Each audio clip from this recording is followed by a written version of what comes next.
ताली पीट पीट पड़ के हंसते हुए बाहर आ गए। उसको हुआ कि आज मेरा ये हंसी उड़ाया है कन्हैया, ये कान्हा नंद का छोरा मेरा हंसी उड़ाया है, और मैं भी कम नहीं हूँ, मैं भी इसे बता दूंगी कि तुम हमारा हंसी उड़ाना कितना तुम्हें महंगा पड़ेगा। अब एक दिन वो ठान ली कि जरूर पकड़ूंगी, और प्रभु को पकड़ने के लिए क्या किया कि अब उसने माखन पर, क्योंकि प्रभु का तो रोज का काम था हर किसी के घर में जाना, माखन चुराना, अपने ग्वाल बालों को खिलाना। और मैया तो कहती थी कि क्यों रे कान्हा, तुझे हमारे घर 9 लाख गायें हैं, रोज माखन ताजा खिलाती हूँ, और तुझे मेरा माखन अच्छा नहीं लगता क्यों? प्रभु ने कहा कि मैया वो माखन में वो स्वाद नहीं है जो चुरा कर खाने में जो स्वाद है, चुरा कर खाने में जो स्वाद है ना, वो स्वाद यहाँ पर नहीं मिलता है। मैया बहुत डांटती थी, लेकिन प्रभु की तो वो रोज का प्रक्रिया था। और एक दिन जब गए सबके यहाँ, और फिर कुछ दिनों के बाद उसी ग्वालिनी के घर में प्रभु गए। वो भी अब पकड़ने के लिए घंटी बांध कर रखी थी, घंटी का तार, घंटी का वो डोर अपने बेडरूम में पकड़ रखी थी कि जब वो आएगा माखन चुराने के लिए तो घंटी हिलेगी तो बजेगी, हम जाकर के पकड़ लेंगी। और जब प्रभु गए तो देखा तो सब व्यवस्था है। प्रभु ने कहा कि आज गोपी व्यवस्था करके रखी है। तो ग्वाल वालों ने कहा कि क्या हम माखन नहीं खाएंगे? कहा क्यों नहीं खाएंगे, चलो माखन खाएंगे। प्रभु ने कहा घंटी से, ए घंटी, घंटी बोल दी, घंटी आवाज, क्योंकि ब्रह्म बुला रहा है, और ब्रह्म जब आवाज दे रहा है तो जड़ भी चेतन बन जाता है। प्रभु ने कहा है घंटी, घंटी कही हाँ प्रभु। कहा तुम्हें बजना नहीं है? कहा नहीं बजूंगी। अब घंटी से प्रभु की बात हो गई, घंटी कहीं नहीं बजेंगी। और जब प्रभु अपने ग्वाल वालों को खिलाना प्रारंभ कर दिया, खाओ। अब जब ग्वाल वाल खा रहे हैं, घंटी नहीं बजी। अब जब ग्वाल वाल खा लिए तो प्रभु ने कहा हम पाए।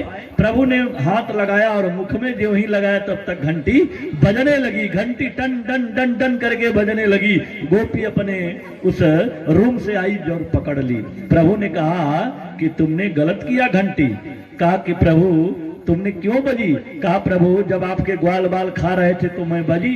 कहा हाँ ये तो नहीं बजी, तो हम खा रहे थे तो क्यों बज गई? तो कहा प्रभु अगर आप भोग लगा रहे हो, आप प्रभु भोग लगाएं और घंटी न बजे तो फिर आपकी महिमा क्या रह जाएगी प्रभु, इसलिए हमें मजबूरन बजना पड़ा प्रभु, क्योंकि भोग कैसे लगेगा आपको। तो प्रभु ने कहा इस चक्कर में तो हमें पकड़वा दी ना, मरवा दी, अब तो काम गड़बड़ हो गया। आई वो पकड़ करके अब नंदरानी के पास ले जा रही है, क्योंकि नंदरानी कभी यह बात मानती थी नहीं कि हमारा लाला चोर है। कभी कभी तो कहते थे तो प्रभु बहाना बना देते थे। और आज भी प्रभु को रंगे हाथ पकड़ी है सब ग्वालिनी और लेकर के जा रही हैं।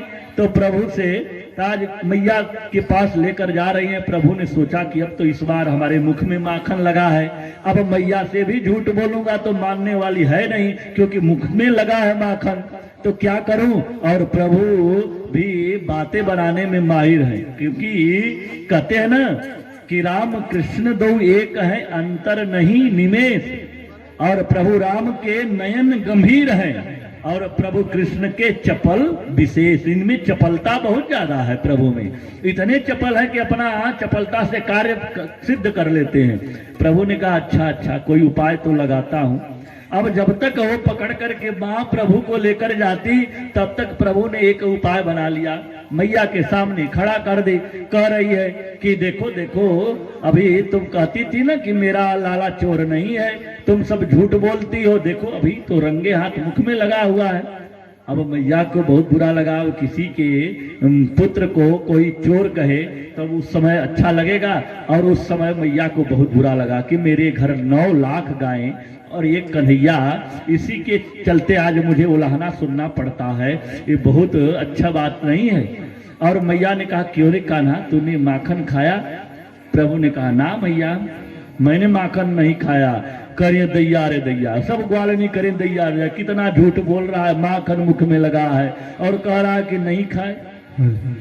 करे नंदरानी ये देखो अभी मुख में लगा है, ये झूठ बोल रहा है। तो प्रभु ने कहा ना मैया मैं झूठ नहीं बोल रहा। कहा तेरे मुख में, मैया ने कहा मुख में माखन कैसे लगा?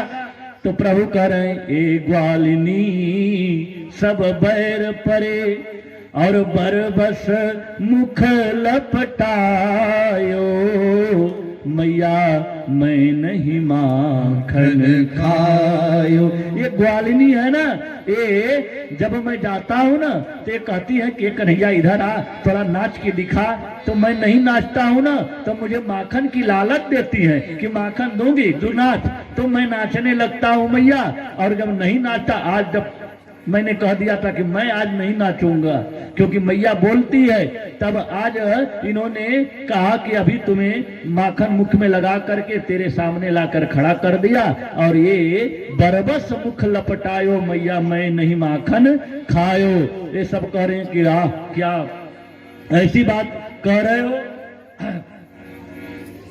आज ये उस समय तब जाकर के आज मैया कहती है कि ऐसा तुम करते नहीं हो?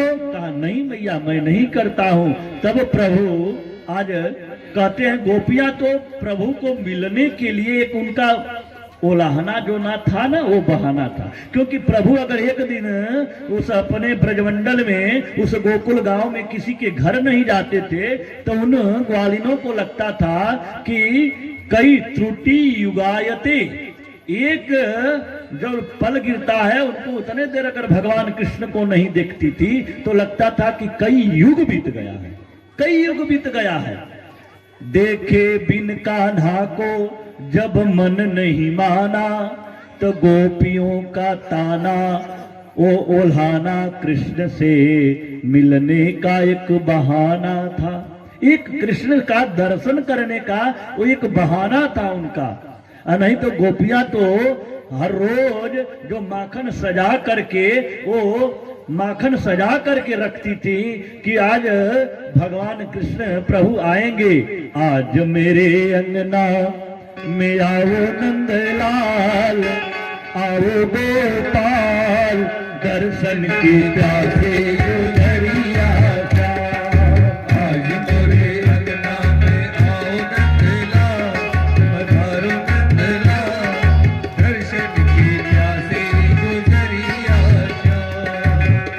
मेरे अंगना में आओ नंदलाल, आओ गोपाल दर्शन की प्यासे गुजरिया। मेरे अंगना में आओ नंदलाल, पधारो गोपाल दर्शन की प्यासे गुजरिया। बिहारी लाल की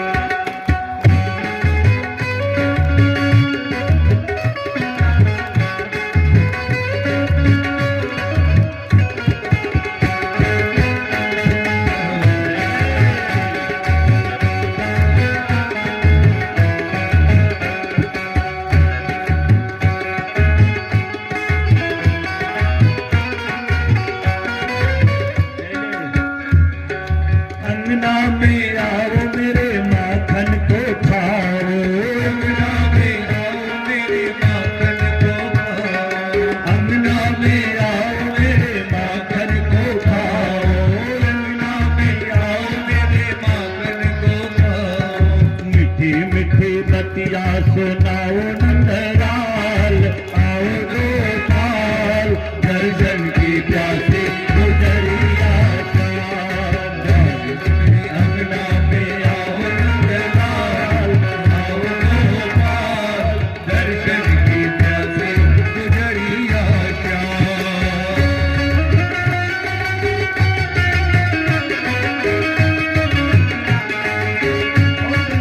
बिहारी लाल की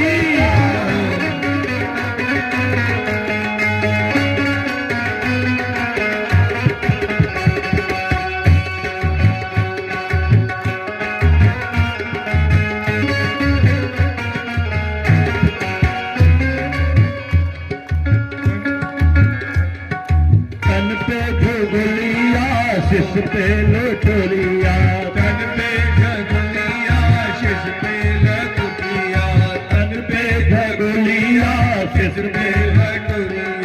दूध की बतुलिया दिखाओ नंदलाल, दिखाओ नंदलाल, दर्शन की प्यासी गुजरिया आज मोरे अंगना में आओ नंदलाल, आओ गोपाल, दर्शन की प्यासी गुजरिया दर्शन प्यासी गुजरिया आज मोरे अंगना में आओ नंदलाल, आओ गोपाल, दर्शन की प्यासी गुजरिया दर्शन की प्यासी गुजरिया दर्शन की प्यासी गुजरिया।